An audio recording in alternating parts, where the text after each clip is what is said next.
Salam əziz abituriyentlər, müəllimlər və kanalımın izləyiciləri.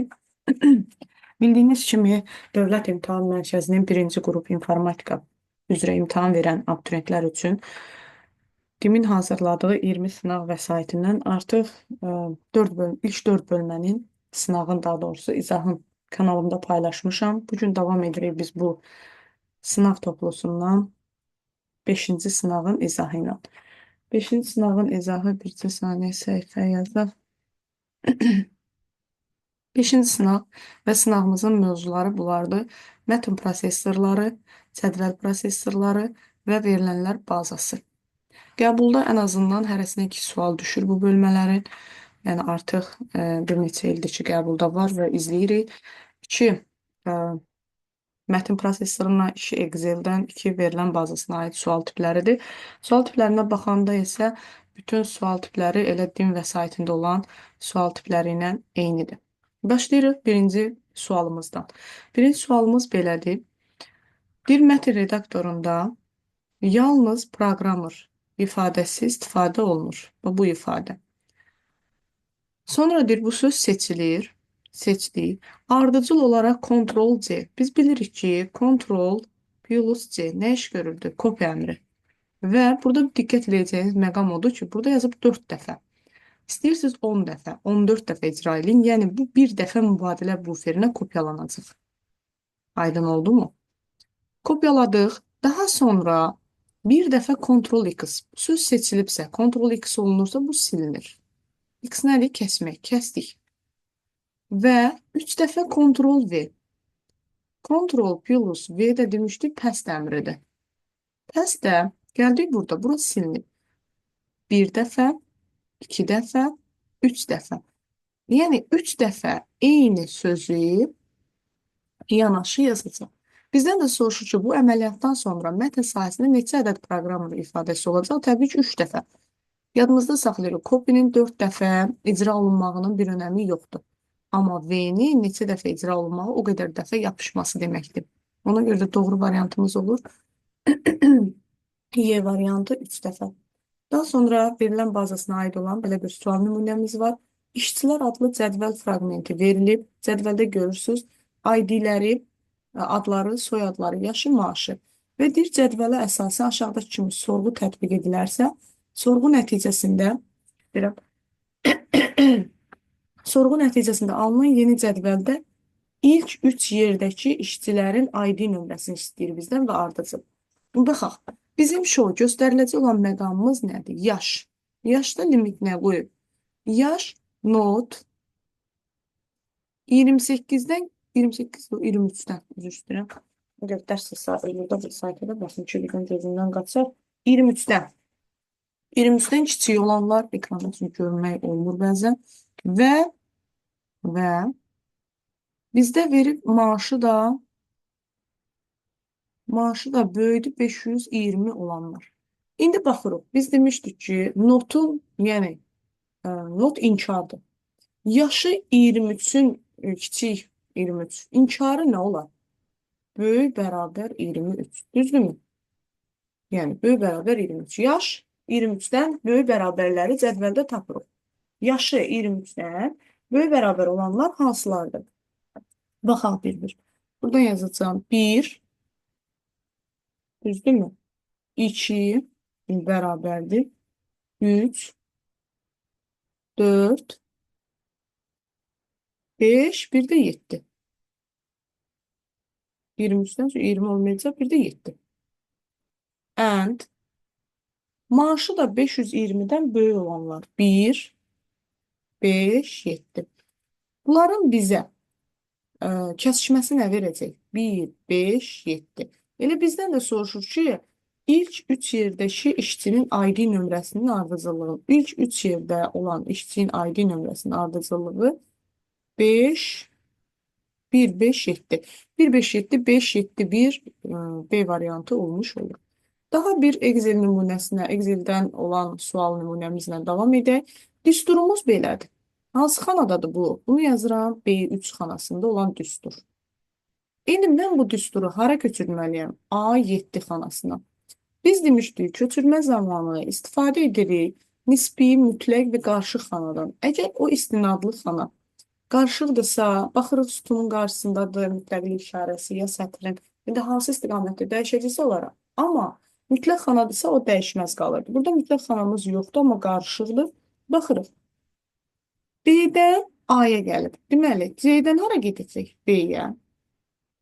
Bir sütun əksidir. Dollar 12 olduğu kimi qalacaq. Üstə gəl.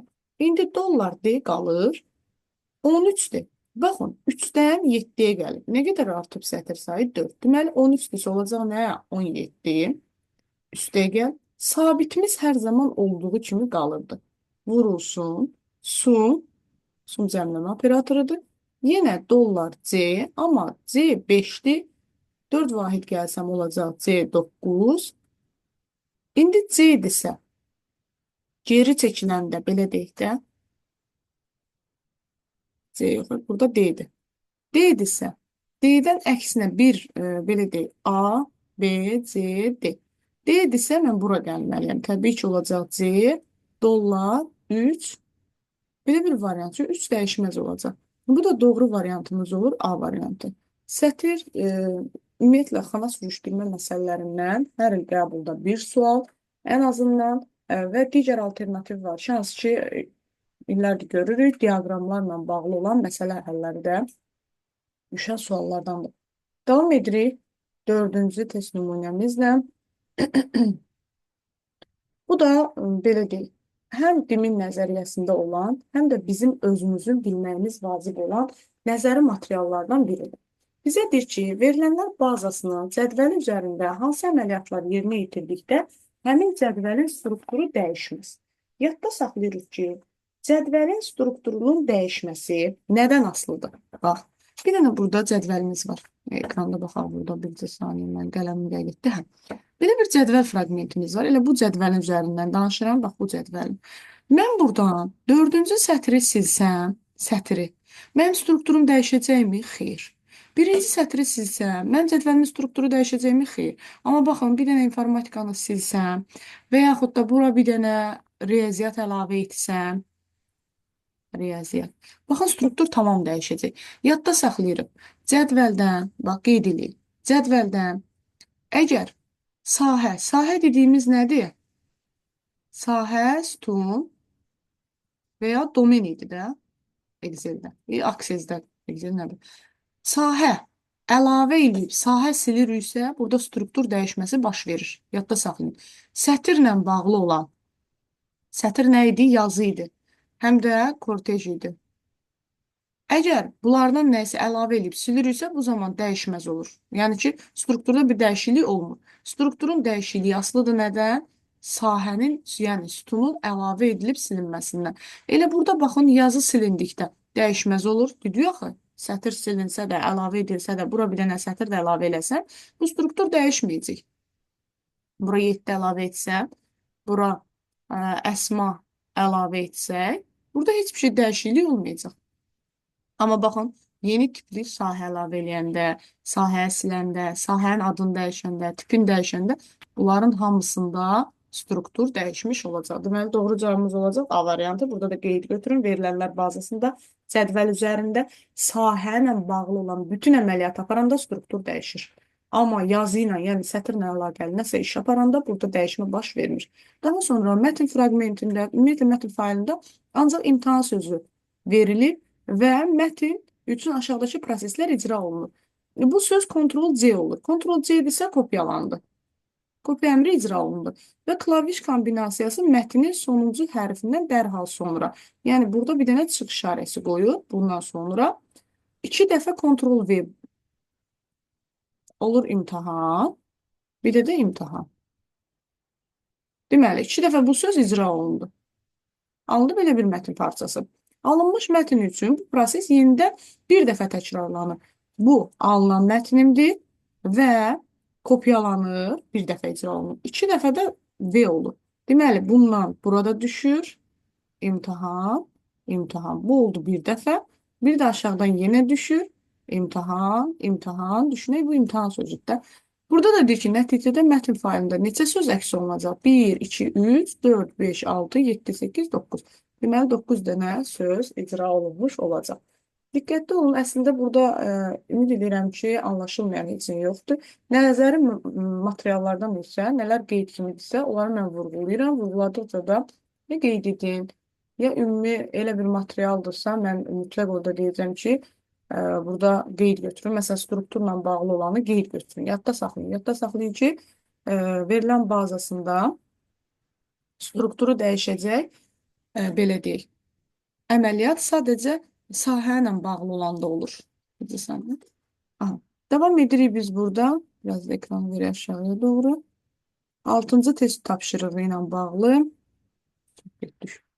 Aha. 6-cı test nümunəmizdə nədir? Bu da maraqlı Excel suallarındandır və düsturlarla bağlıdır. Əvvəlcə qaydaları yenidən nəzərdən keçirək. Düstur əlavə etmək üçün mütləq nə idi? Mütləq işarəmiz bərabər işarəsidir. Fikir veririk, hər birinin qarşısında bərabər işarəsi var.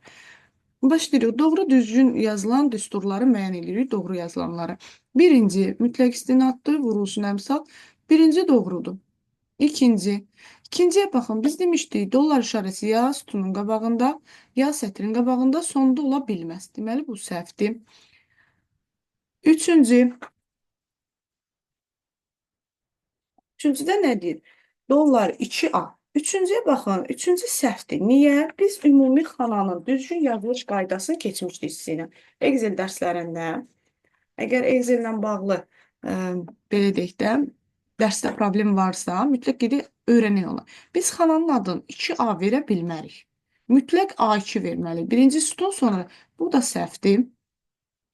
Daha sonra bizdə nə deyir? Vurulsun. Burada bir səhvlik yoxdur. Deməli, 4 düzdür, 1 düzdür və burada da heç bir səhv yoxdur. Deməli, 1, 4, 5 doğru variantı olur, D variantı olmuş oldu. Belə bir mətn redaktorunda belə bir yazı var və deyir nömrələnmiş aşağıdakılardan hansılar bura tətbiq olunur. Açıq aydın görünür ki, underlined. Altından xətt çəkmə var. 3 var. Üstündən xətt çəkmə var. Və jırlı yazılı var burada. 145 qalın yazılıb. Deməli, doğru variantım olur. 1, 3, 4 A variantı olmuş olur. Burada bir dənə 9-cu tapşırığa da baxaq. Sonra yuxarı çəkib orada bir dənə tapşırığımız qaldı. 8 səhvləmirəmsə ona baxarıq. Exceldə belə bir fraqment verilir. Bunun diaqramıdır bu aşağıda qurulan. Və bizdən soruşur ki, bu diaqram hansı diapazon üzrə qurulub? Bunu tapmağın qaydası bu nədir? 7. Qiymətlərə baxırıq. Bu 3, bu da 5. Diapazonda baxırıq. 7, 3, 5 qiymətinə. Baxın, birinci ola bilmir.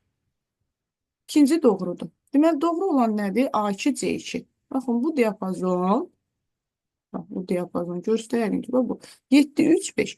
Digərləri olmur, özdə görürsünüz. Əksinə olanlarda da yoxlaya bilərsiniz, olmur. Qiymətə uyğun aparılır bunlar. Bu da rahat diaqram növündən biridir. Bunları tapmaq rahatdır məncə.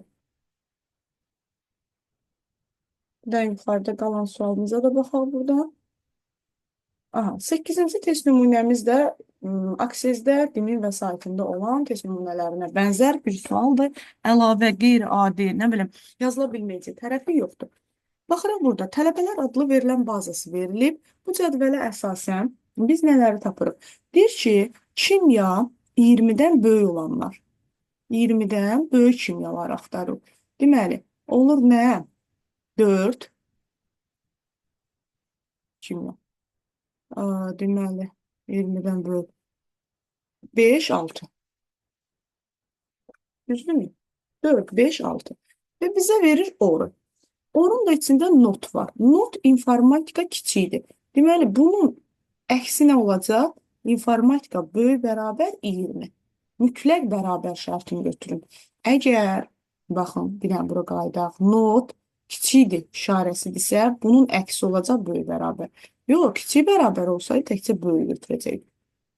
Bunlarda diqqətli olaq. Deməli, cədvəldə 20 bərabər olanlar da həmçinin götürəcək. Onda olacaq 1, 20-dən böyük 20 bərabər. 2, 4 və 6.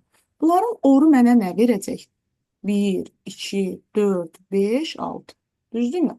Sonra verirəm and. And. Fiska 21-dən böyük olanlar. Həm də bərabər olanlar. Fiska 21-dən böyük olan 1, 21-dən böyük olan, bir də 5. Biz də demişdik ki, bunların kəsişməsidir. Kəsişən neçə dənə yazı var, yəni ID. Baxırıq 1 ilə 5. 1, 5. Doğru cavabımız olur 1, 5, Y variantı olmuş olur. Deməli, burada nəyə fikir veririk? Əsas məqam nədir? Bir də mötərizəsi birinci icra olunur. Biz demişdik, əməllərin üstünlük dərəcəsində birinci notdur, not. Mötərizə varsa, təbii ki, mötərizə, bu notu tapıb bu mötərizənin içində yazmaq heç bir fərqi yoxdur. Daha sonra and, sonra or əməliyyatı icra olunur. Buradan da məncə qaranlıq qalan bir tərəf olmur. Davam edək növbəti sual tapşırığı ilə. Hı -hı. 10-cu sual tapşırığımız da belə bir sual tapşırığıdır. Ona baxaq, sonra ekran çəkərik aşağıya doğru. 10-cuda belə bir mətn sahəsində yazılmış ifadə haqqında, burada belə bir mətn sahəsində bu yazılıb, bunların haqqında nələr doğrudur, biz ona baxırıq. Deyir ki, bax diqqətli olun, bu tiplər bir az çaşdırıcı, sadədən amma çaşdırıcıdır. Sola doğru düzləndirilib. Fikir verin, burada mən sadəcə və sadəcə düzləndirmənin hara doğru aparıldığını heç vaxt aldanmayın ki, yəni burada yuxarı hissədə abcastin formatlanması zolağından, paraqraf hissəsindən mən buradan bilə bilərəm ki, bu sola doğrudurmu, yoxsa necədir? Xeyr, sola deyil. Sola doğru düzləndirsə, baxın, bu birinci olan aktiv olardı. Bu mərkəzədir, sağadır və tamdır, tam düzləndirmə. Deməli, sola doğru düzləndirmə deyil, aktiv deyil o. Qalın şriftlə yazılış formasından istifadə edilib. Həqiqətən də baxın, bolddur. Burada da bilinir. Bu doğrudur. Yazılan şey, yəni şriftin ölçüsü 12-ni burada görüb, tez 12-ni yazmayın. Santim yazıb. Xeyr, biz demişdik, şriftin ölçüsü punktdur. Ona görə punkt olsaydı doğru idi. Nişanlanmış siyahı ilə yazılıb. Baxın, siyahıların qabağında nişan qoyma məsələsi var idi. Məsələn, belə nişanlayırdı. Və yaxud da 1, 2 nömrələyirdi. Baxın, bunun qarşısına nəsə yazılıb. Xeyr, deməli, bu da deyil. Kursiv yazılış formasından istifadə edilir. Tamamilə doğrudur. İtaliki görürük burada. Doğrudur. Bir də mərkəzə doğru düzləndirilib. Dedim, mərkəzə doğru düzləndirilib. Tamamilə doğrudur. Yəni, buna aldanmayın ki, burada sol tərəfdir və yaxud da şriftin ölçüsü 12-dir. Bunları tez yazın, keçsin, geçsin. Deməli, doğru cavabımız oldu nə? 2, 5, 6. Bu da doğru variant olmuş olur. D variantı. Ümid edirəm ki, aydın oldu.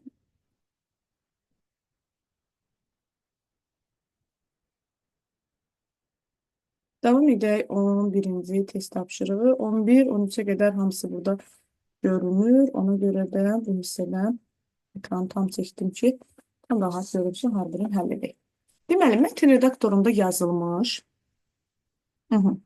Belə bir information technology, nəysə, belə bir fragment verilib. Kursor hardadır? Kursor, baxın, buradadır.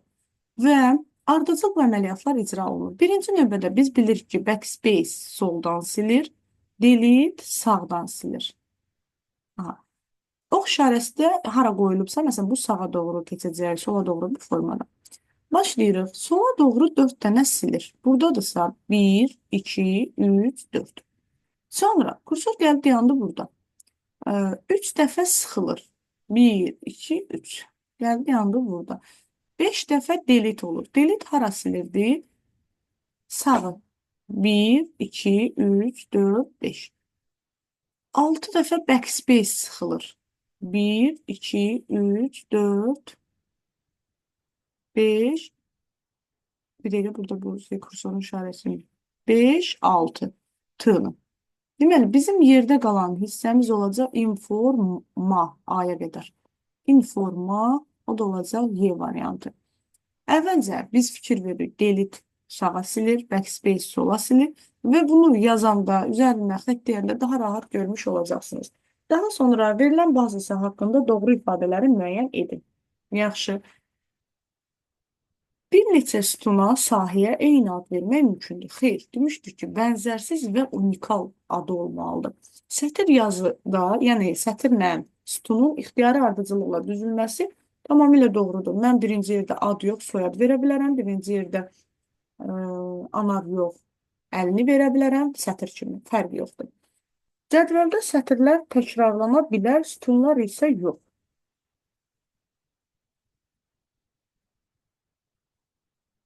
Sətirlər də əslində hər biri təkrar olunur. Yəni fərqli bir, məsələn, hər kəsin fin kodu, şəxsiyyəti, nə bilim, oxuduğu sinif eyni ola bilər, adı eyni ola bilər, ata adı eyni ola bilər, amma orada təkrarlanma elə sətrin bütün sahələrinə aid deyil, bu da olmaz.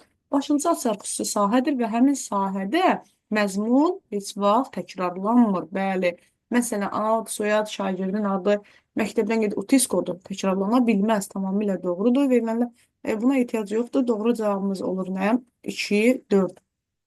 Həmişə də yadda saxlayın, variant eləmə qaydası ilə də gedə bilərsiniz təmin sahibi. Burada vaxt aparan sual nümunələrindən biri də bu sual nümunəsidir. Bircə saniyə bu ekrandakı şəkli biraz yuxarıya bunu qaldıracağım. Bunu atacağım bura. Niyə? Bunu yazanda tam yazaq buradan. Deməli, B4 xanasında mən buradan xanalarımı bura yerləşdirə bilmirəm. Mən çox səliqəli yaza bilmirəm. Ona görə başlayacağım buradan B4-ün qiymətini yazmağa. B4 nəyə bərabərdir? Dollar C3 üstəgəl A dollar 1. Aha. İndi biz bunu hər birinə tətbiq eləməliyik ki, diapazondakını tapaq. Növbəti C4 nəyə bərabər olar onda? Dollar C3 üstəgəl B-də A idisə, bax, B-də A idisə, C-də nə olar bu? Bax, belə yazaq da A, B, C. Əgər B-dən C-yə gəlibsə, B-dən C-yə 1 xanım. A-dan da hara gedəcək? B, 1-ə. Düzdürmü? Sonra D4-ə baxaq. Dollar C3 olduğu kimi qalacaq üstəgəl. İndi burada D yazaq. Əgər bu D-dirsə olacaq nə? C dollar 1 bərabərdir. Y 4-ə baxaq. Dollar C3 üstəgəl D dollar 1. İndi bunların qiymətlərini toplayacaq o öz yerində. Eyni ilə baxın diapazon A4 D5-i verib. Deməli mən başlayıram 5-ləri də tapmağa. B5. B5-dəki diapazonum nə olacaq? Baxın, bu düsturu mən köçürdürəm B5-ə. Onda olacaq dollar C 3-dirsə bir vahid artacaq, olacaq 4 üstəgəl A dollar 1 bərabər. C5-də nə olacaq? Dollar C4 olduğu kimi qalacaq. Üstəgəl B dollar 1 bərabərdir. D5-də olacaq. Dollar C-niyə? C olduğu kimi qalır. 4 üstəgəl. Burada olacaq C dollar 1 bərabərdir. Bir də Y5 sonuncu xanamız. Dollar C4 üstəgəl. C-dirsə bu olacaq D dollar 1. İndi baxırıq qiymətlərdən yola çıxırıq. C3-ün qiyməti nədir? 16. 16. Baxın, hamısı stabildir. 16, 16, 16. Üstə gələk. A1-in qiyməti 15. Bu oldu nə? 31. İkinci, B1-in qiyməti 22. 38. C1-in qiyməti 18. Bu oldu nə? 34. D1-in qiyməti 25. 1,41. İndi davam edirik. C4-ün qiyməti. C4-ün qiyməti nədir? Baxın, C4-ü burada tapdıq. Hamısında C4 nədir? 38-dir. Üstəgəl, 38 üstəgəl, 38 üstəgəl, 38 üstəgəl. A1-in qiyməti nə oldu? 15. Bu mənə nə verəcək? 53. Düzdürmü? 3, 53. B1-in qiyməti nə oldu? 22. Bu mənə nə verəcək? 60. C1-in qiyməti 18. 6, 1 yadda, 56. D1-in qiyməti 25. 25. Bu da mənə verəcək 63. Bizdən nə soruşur? Deyib, bu diapazonda ən böyük ədədi xananı müəyyən edir. Yəni, ən böyük bu diapazonda ən böyük ədəd, yəni qiymət hansı xanada olacaq? 63. Təbii ki, Y5 xanasında. Y5 xanası xana kimi versə Y5, cavab olacaq 63. Biraz vaxt aparan nümunələrdən biri budur. Çünki xananı sürüşdürüb sonra qiyməti tapmaq lazımdır və keçən ilki qəbulda da belə bir sual var idi. Əslində bunlar rahatdır yenə də. Xana sürüşdürməkdə biraz hardasa şagird meyarını ölçmək lazımdırsa, mən hardasa 10-15 xana sürüşdürməyin tərəfdarı deyiləm. Amma meyar kimi ölçürüksə, deməli, ağlımızda saxlamalıyıq ki, şagird onsuz da 5 xana sürüşdürə bilirsə, 115 dənə xananı sürüşdürə bilər. Bizim davam edirik burada 14-cü test nümunəmizlə. 14-cü test nümunəsi də maraqlı testlərdən biridir. Olduqca maraqlıdır. İndi baxaq test nümunəmizə. Bizdə nə deyir burada? Deyir ki, Word proqramında tamamilə boş bir sahədə yeni abzasdan 23 dənə simvol daxilləmişik. 23 dənə simvol. Aha. Daha sonra Enter düyməsi sıxırıq. Enter sıxıramsa nə olur? Buradan düşür aşağıya. Və 20 dənə də simvol buraya əlavə edir. Sonra bizə deyir ki, kursor mətnin sonuncu simvolundadır. 20-ci simvolda burada dayanıb kursorumuz. Və 24 dəfə backspace düyməsi icra olunur. Backspace necə silir demişdik, soldan silir. Backspace sola silirsə 24 dənə. 20 dənəsini sildi. Düzdürmü? 24-dən 20-sini sildi. Gəldi, dayandı burada. Məsələn, bunu biz özlüyümüzdə 4 götürürük. Bu 4-ün biri gələcək enteri əvəz edəcək. Enter, çünki enteri vurmaq bir simvol aparır. Yəni, enter bir klavişdir də. Demək, qalır 3 dənə. 3 dənəni də siləndə gedir qalır nəydə? 20-də.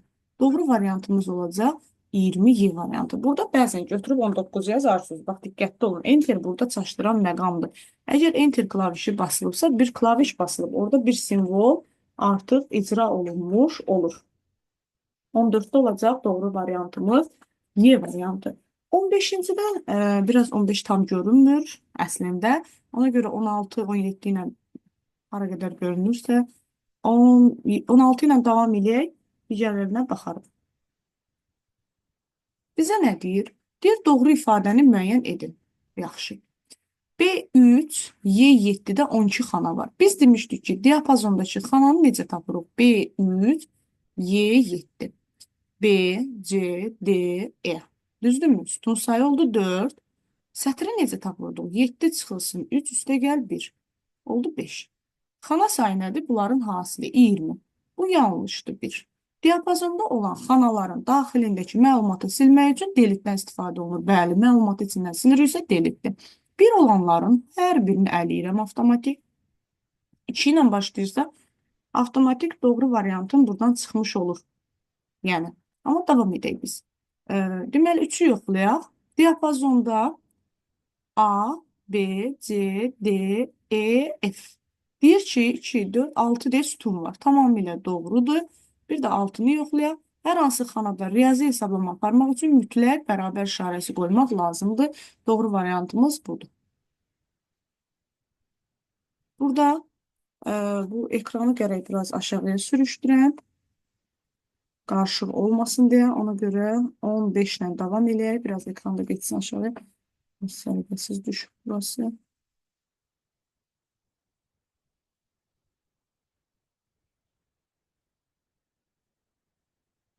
Aha. 15 ilə 17 çox yaxşı göründü burada. İndi baxa bilərik. 15-də bizdə nə istəyir? Deyir ki, verilən bazasında əlaqələndirilmiş cədvəllər verilir və Nəzirə Hüseynovanın dərsində iştirak edən şagirdlərin ümumi sayını tapaq. Əvvəlcə biz fikir veririk Nəzirə Hüseynovanın koduna. Müəllim kimi. Təbii ki, o müəllimdir. Gəlib aşağıda müəllimin adından tapa bilərik. Nəzirə Hüseynova bir dənə budur. Nəzirə Hüseynovanın kodu burada 1231'dir. İnformatika dərsi keçir. ID'si 1231 olan şagirdi. Baxın, bir dənə budur. 1231 sonra harda var? Bir dənə də budur. Başqa burada 1231 görünmür. Görmürəm mən. 2 dənə. Biri olur 110, 112 Ayan. Biri də olur 115 olan İbrahim. Deməli, bizdən nə soruşur? Şagirdlərin ümumi sayı. Ümumi sayı da olur 2 dənə Nəzirə ilə Ayan. Metr redaktorunda 4 müxtəlif şəhər adı aşağıdakı kimi yenidən yeni abzasdan yazılmışdı. Aşağıdakı kimi yeni abzasdan yazılır. Baxaq. Deyir ki, Saatlı, Sabirabad, Şirvan imiş. Aşağıdakı rədakdə işləri aparılır. Gəlir. Şirvan Ctrl X olur. Ctrl X-dsa Şirvan nə olur? Bu buradan çıxır. Düzdürmü? Bu belə bir şey alınır. 1, 2, 4. Sonra deyir ki, kursor saatlının qabağında gəlib vurur və Ctrl V. Kəsdiyimi gətirirəm bura icra edirəm. Burada olur 3. Bunda ardıcıllığım olur 3, 1, 2, 4. Düzdürmü? Daha sonra imişli adlı abcas seçilir. Seçdim imişlini. İmişlini. Və Ctrl V edirəm. Mən kopyalamamış, buna heç nə bilmirəm də imişlini. Sadəcə imişlini seçirəm. Ctrl V edirəm. Burada bir yeni bir icra. Sadəcə burada nə olacaq? İmişlini seçib Ctrl V ediləmsə, burada gələcək bizim kopyalanan hansı idi? Kəsilən. Kəsilən kontrol Şirvan idi. Bu olacaq 3. Və bir ardıcıllıq yaranacaq. 3, 1, 2, 3. Daha sonra kursor saatlı adlı abcasın əvvəlinə gətirilir. Saatlı nədir burada? Bunun əvvəlinə, buradayam. Və Ctrl V kombinasiyası icra olunur. Ctrl V. Yenidən bura 3 gəlib düşür. Daha sonra nə baş verir? Sabirabad adlı abcas seçilir. Ctrl C düyməsi kombinasiyası sıxılır. Və Ctrl-C Sabirabad nə olur? Kopyalanır, düşür mübadilə buferinə. Bura demir yapışdır harasa. Bizdən nə istəyir burada? Abcasların yazılmış ardıcıllığı. 3, 3, 1, 2, 3, 3, 3, 1, 2, 3 C variantı doğru olmuş olur. Bax, buna çaşmayın. Bu, əgər Ctrl-V olsaydı, nəyəsə qarşısında olsaydı, kopyalanardı və yaxud da orada düşə bilərdi. Amma burada demir. Elə sadəcə kopyalayır, mübadilə buferində saxlayır. Onun bizə, yəni, belə deyək də, nə bizə köməyi var, bir sözlə, nə də ki, bizə bir maneçiliyi var. Davam edirik. Verilən bazası haqqında burada nə deyir? Verilən bazası cədvəlində adı A-la başlayan, adı A-la başlayırsa, deməli olacaq nə? Adı A. Ad yox, üzr istəyirəm. Adını edirəm. Soyadı A. Bərabərdir A olsun. Yaşı 23-dən böyük olmayan. 23-dən böyük olmayan deyirsə, əgər 23-dən böyük olmayan deyirsə, yəni inkarı, 23-dən böyük olmayan inkarı nədir? Kiçik bərabər. Düzdürmü? Yaşı olduğu kiçik bərabər 23. İşte bu təbii ki. Sonra bizə nə verib burada? İxtisasda riyaziyyat olan. İxtisas riyaziyyat ənd olacaq bunların arasında. A variantı doğrudur.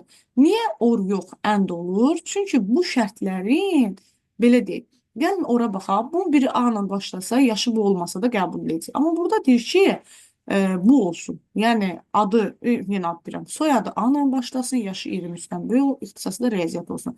Və onların hər birini götürürsə, ənd operatoru ilə işləyəcək. O da doğru cavab A variantı olmuş olacaq. Bu doğru olmayanı müəyyən edin, doğru olmayanı. Deyir ki, sola düzləndirir. Xeyr, bu sətirlər arası məsafədir, line spacing. Düsturdur, 2 düz. Doğru olmayan deyir, üzr istəyirəm. Biz deməli doğru olmayan bunu götürəcəyik. 1-i götürəcəyik. 2 düzdür. 2 ilə başlayanları silirəm, 2 olanları silirəm, 2 olanı silirəm. Deməli, davam edirik. Burada nədir? Simvolun rəngini. Xeyr, bu simvolun rəngini dəyişmir.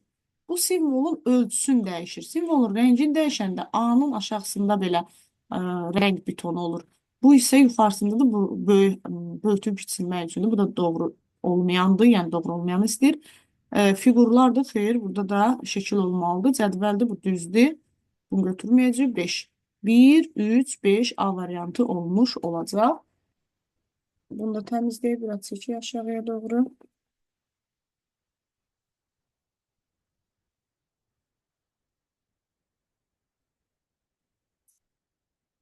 20, 19 19 tam görünmədi bizdə. 19 göründü, 23 görünmədi. Sonra biraz onu yuxarıya qaldırmaq məcburiyyətinə qaldım. 19-da nə deyir?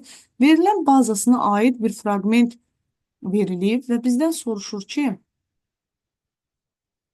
bir saniyə, şaratqam ölür. Bir saniyə sönər.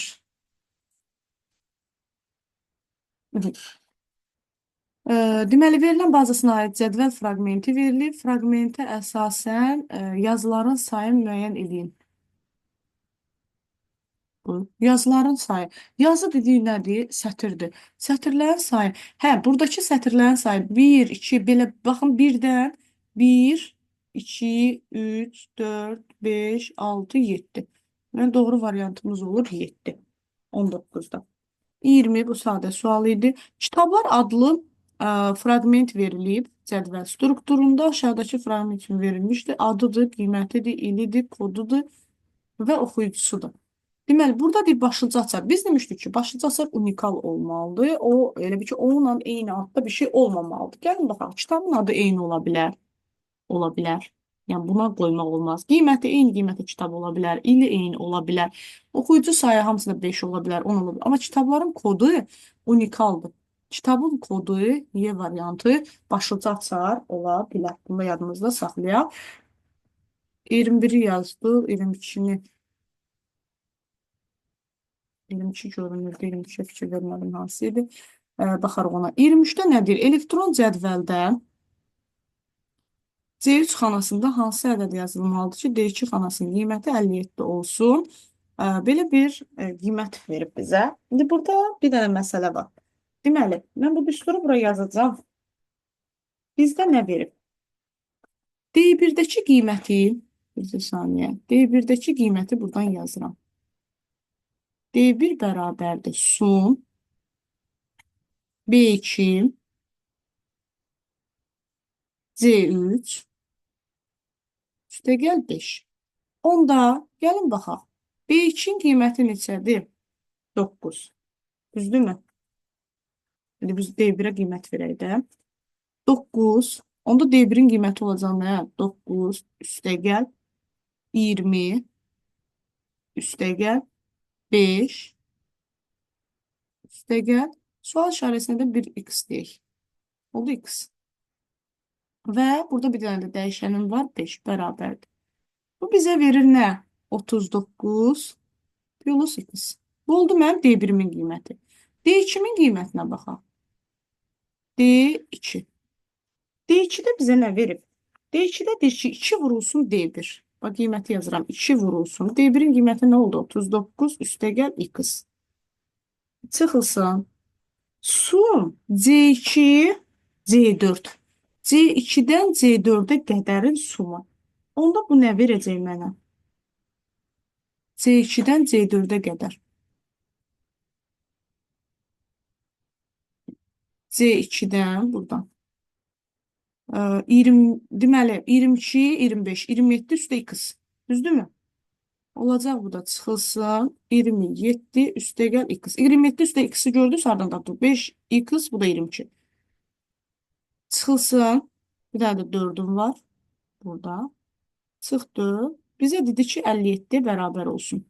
İndi bunu həll eləsək, burada nə alınır? 78 üstəgəl 2x çıx 27 çıx x çıx 4 bərabərdir 57-yə. Onda, tərəfə keçəndə, 47 üstəgəl x bərabərdir 57, x-im də bərabərdir 10-a. Açıq sualdır, bəli, x-in qiyməti oldu nə? 10. Burada doğru cavabımız olur 10. Daha sonra belə bir diaqram verilir və 24-cü sualda deyir ki, bu biraz təmizləyir ekranı.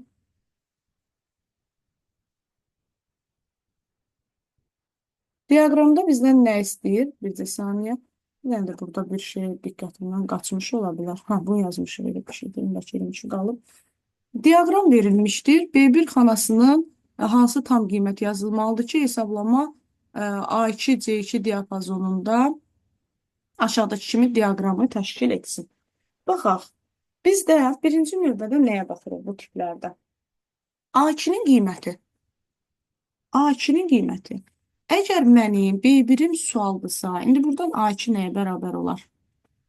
A2 B1 üstəgəl, yəni x üstəgəl A1 3 çıxılsın 2. Bu da elə x plus 1 edirmi? A kim oldu? X plus 1.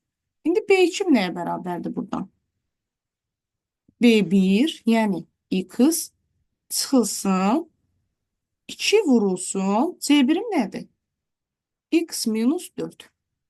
Bunu da sadələşdirsəm x çıx 2 x çıx 8. Bu da bərabərdir 8 çıx x yaza bilərəm. B2-min də qiyməti oldu 8 çıx x. Sonra C2-yə baxaq. C2 bərabərdir. C2 bərabərdir B1 plus B2. B1 nədir? X-dır. Üstəgəl 8 çıx x. Düzdürmü? Bölünsün 2, çıxılsın 1. Bu da bərabərdir. X'lar getsə, burada 8-i 2-yə böləndə 4, 4-dən də 1 çıxanda 3. C2-min qiyməti oldu 3. İndi məndən istədiyi diapazon nədir? A2, C2 diapazonu. C2 3-dürsə, burada bir məsələ var. Ya belə götürək də, belə bir məsələ yazacağım burada. Səhv eləmirəmsə bu sualda 2 variantı olan. İndi yenə baxaq bir dənə buna. X plus 1'im, bax bu. Üstəgəl C2'nin qiyməti. Yəni 3 bərabər olmalıdır mənim böyük qiymətimə. 8 minus x-a. Niyə? Bunların ikisinin cəmi 50-yi verir deyə. Buradan x-i tapsam, olacaq 2x bərabərdir 4-ə. X-in bərabərdir 2-yə. X-in 2 qiymətində, gəlin baxaq. X-in 2 qiymətidirsə, A1 nə olur? A1 deyirəm, A2. A2 olur, bu 2-dirsə 3. Düzdürmü? B2 olur. 8 çıxılsın 2. 6. Düzdürmü? C2 də tapmışdıq ki 3. Ödəyirmi? Bu ödəyir. Mən ona görə deyirəm ki, burada 2 dənə variantdır. Bax 2.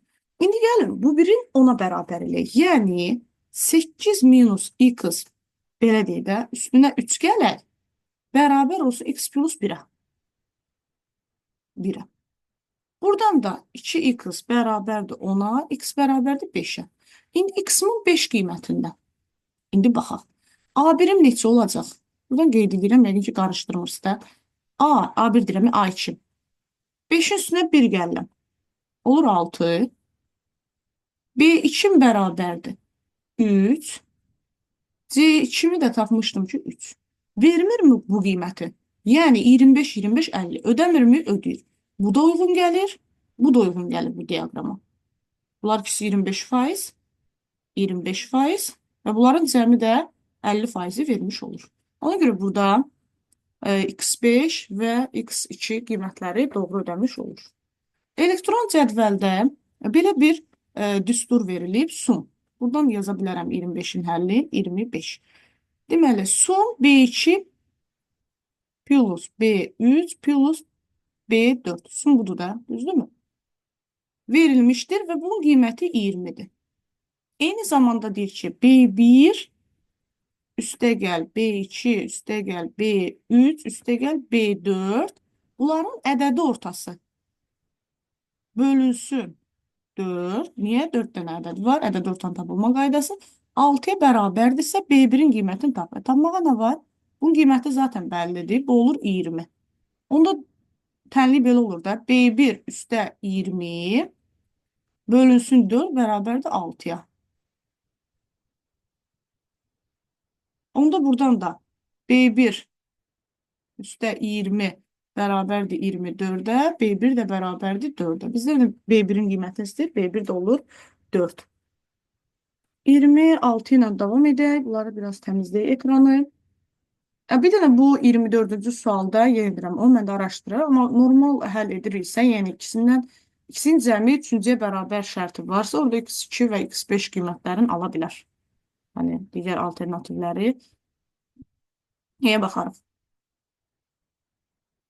Deməli, burada nə deyir bizə? Deyir ki, 26-da valideynlərin ikisi, bir dəqiqə, 2 cədvəlləri əsasən verilən bazası verilib, 2 bacının doğum ili arasındakı minimum yaş fərqi. Bunu biraz çəkəcəm. İki bacıdan söhbət gedir. İki bacı. İndi biz baxırıq. 240 valideyndirsə, bircə saniyə, bir saniyə.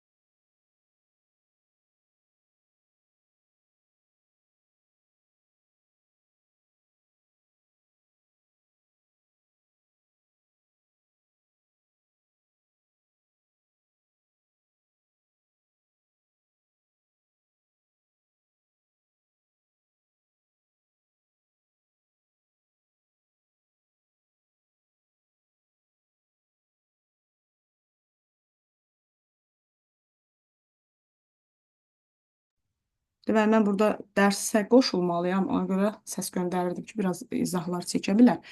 Deməli, bizə burada deyirdi ki, bir dənə sualın şərtinə baxaq. Cədvələ əsasən iki bacının doğum illəri arasında minimum fərqi. Valideynləri 240 olanlara baxaq, uşaqlarına, yuxarıdakılar. Görək kimdir? 240-ın uşaqlarına baxıram. 325 qadındır, bəli.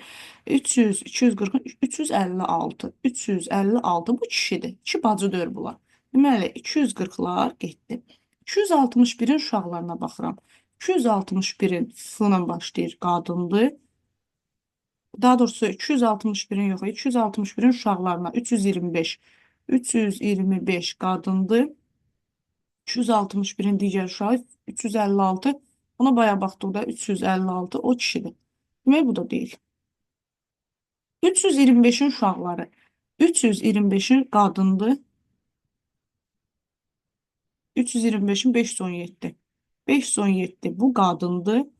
325'in 427. 427 bu kişidir. Deməli bu da deyil.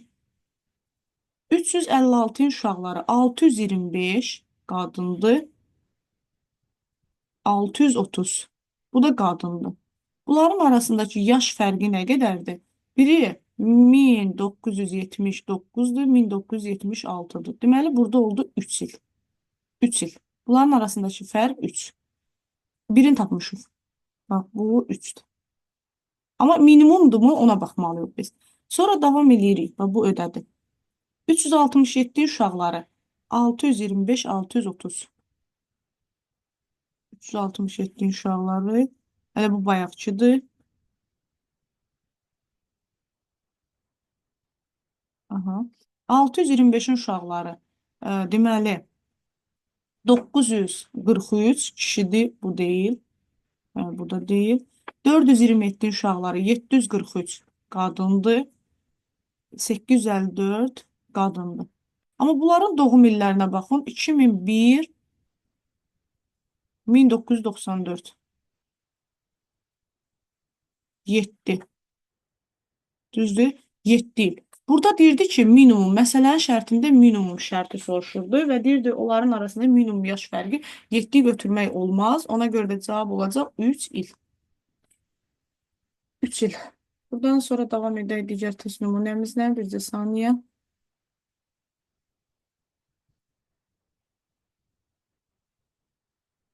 27-də nə deyir? Deyir ki, bunlar nə iş görür? Yaxşı, rahat suallardan biridir bu da. Uyğunluğu müəyyən edin. 1-ə baxın. Seçilmiş mətni tam, yəni tam düzləndirir. Ctrl J. 1-i olur D. 2-də. 2 bu nədir? Nömrələnmiş siyahıdır təbii ki. B. 3-cü də italik yazıdır. Kursiv formasında yazır C. Deməli, doğru cavab 1-ə D, 2-yə B, 3-ə C olmuş olur. Davam edirik növbəti test nümunəmizlə. 29, bir saniyə. Elektron cədvəl fraqmentində B2 xanasına hər hansı düstur əlavə edilərsə, B2F2 diapazonunda bircə saniyə bizə belə bir düstur verib, B2-yə elə bir düstur yazmalıyam ki, bu B2 F2-də bu qiyməti versin. Deməli, burada nəyə fikir veririk? Fikir verək nəyə? 6-nı vurub 4-ə, 6 vur 4 çıx 2. Belə bir düstur tətbiq eləməliyəm. Həqiqətən də 22 vur 4, 88, çıx 2, 86. Eyni ödəyir. Deməli, mənim düsturum elə olmalıdır ki, A2-ni, belə deyək də, A2 vurulsun, belə deyirəm, 4 çıxılsın 2. Belə bir düstur yazsam, düzdürmü? Bu düsturum ödəyir. A2 vurulsun 4 çıxılsın. Amma burada fikir verin ki, 4-ü B1-də verib. Mən onu mütləq saxlaya bilərəm də. Onda olar A2 vurulsun mütləq xana B, mütləq 1, hər dəfə ona vursun, çıxsın 2-ni. Məncə bu da doğru götürülə bilər 4 kimi. Amma burada B1-i veribsə, deməli burada mütləq xananın düsturunu yazmaqda ehtiyac var. Doğru cavab olacaq. İkinci yazdığım hissə. Davam edək növbəti test nümunəmizlə. Elektron cədvəlin, yəni burada bir düstur yazmaq tələb olunur bizdən və deyir ki, fraqment verilmişdir. Fraqment məcbur olmalıdır ki, bu ödəsin. Birinci saniyə kontrol etilir, bunu silək. Burada da fikir veririk nəyə? Bir ümumidən, bax, burada bir dənə məsələ var. A2-nin 1-in kvadratı üstə gəl 1 oldu 2. 2-in kvadratı